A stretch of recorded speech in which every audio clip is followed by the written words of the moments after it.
We'll now look at primes and greatest common divisors. So we say an integer is prime if the only positive factors of that number are 1 in itself. And it's an integer greater than 1 that's not prime is composite. For example, 2, 3, 5, 7, 11, and 13 are all prime, whereas 4, 6, 8, 9, 10, and 12 are all composite. The fundamental theorem of arithmetic says that every integer greater than 1 can be written uniquely as a prime or as the product of 2 or more primes.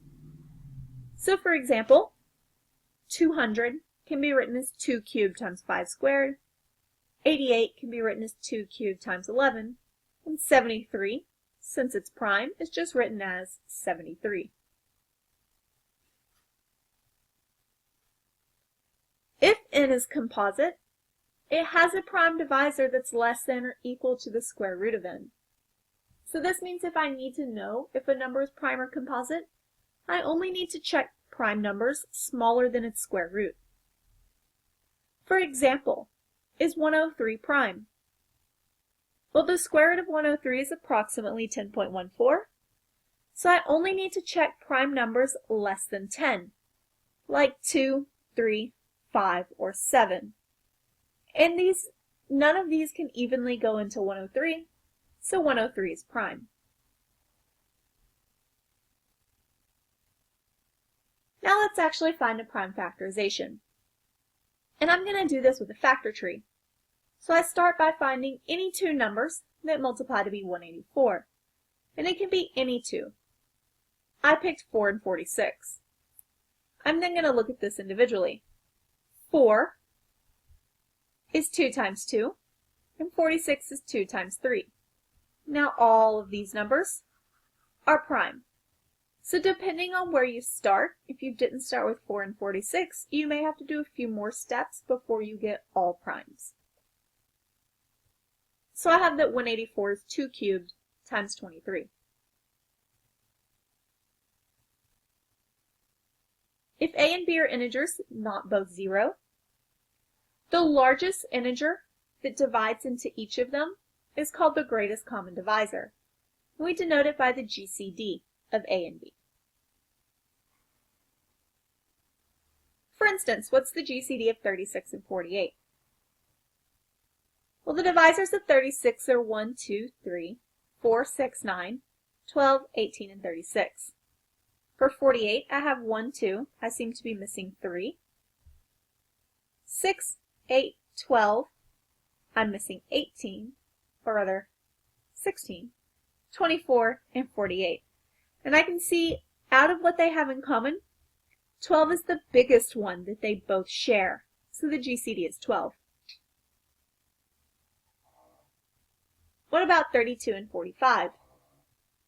Divisors of 32 are 1, 2, 4, 8, 16, and 32.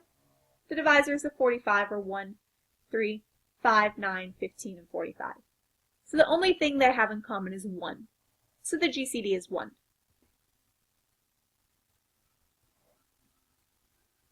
And whenever this happens, we say the numbers are relatively prime. If we have a set of integers, we call them pairwise relatively prime if the GCD of each pair of numbers is 1.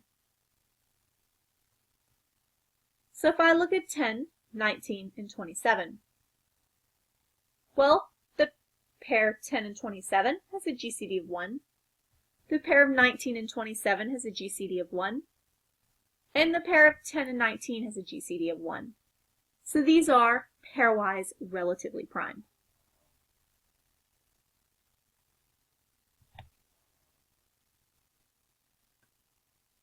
If I have the prime factorization of two numbers, I can easily find the GCD.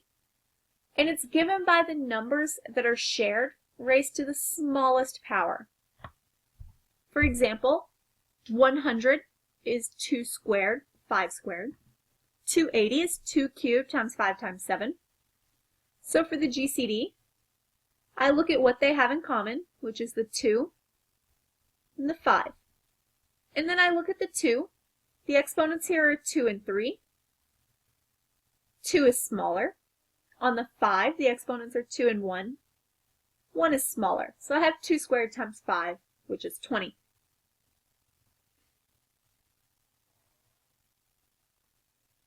The least common multiple of integers is the smallest positive integer that's divisible by both a and b, and it's denoted by the LCM of a and b. And to find this, I'm going to take each number in the prime factorizations and raise it to the highest power. So no longer just what they have in common, but just everything in the prime factorizations.